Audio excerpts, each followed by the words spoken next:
All right, so here we are on the Squamish Glacier. We've gotten to the point where we need to put a rope on. So I'm going to talk about the process to get yourself set up to properly travel on a glacier.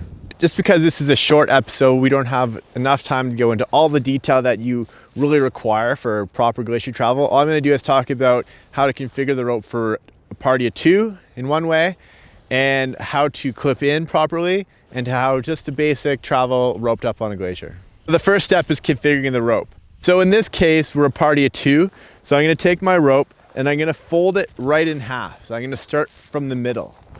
So the middle of the rope, I want to have two people on the rope, and I want the extra ends of the rope in each of their backpacks. The general rule of thumb is 10 to 12 meters apart. So in this case, we'll do 12 meters. I've got the rope folded over, so we can do the math, 6 meters. So I'm going to measure 1, 2, 3, 4, 5, 6. I'll give about a half a meter for the knot. And I'm going to tie just a really simple, low profile overhand knot. And do that on the other side. So now I have my two tying points with 12 meters of rope between the two people. I want to get rid of all the extra slack that goes to the end of the rope. So I'm just going to do small lap coils all the way to the end of the rope. And then this coil of rope is eventually going to go into my backpack.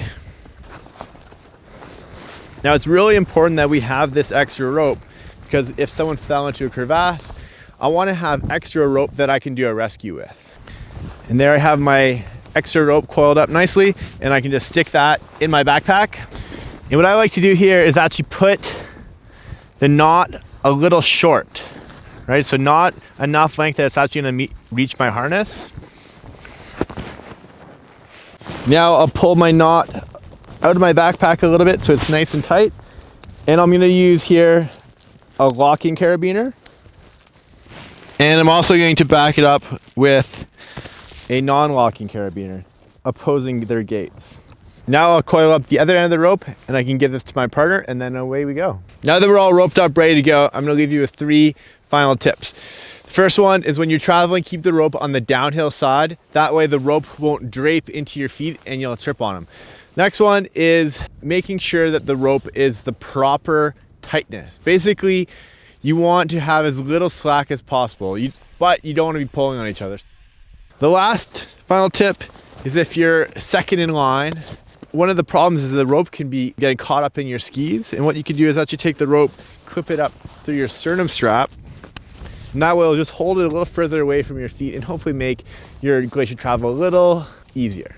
So now that we're all set and ready to go, we'll head out and do some glacier travel.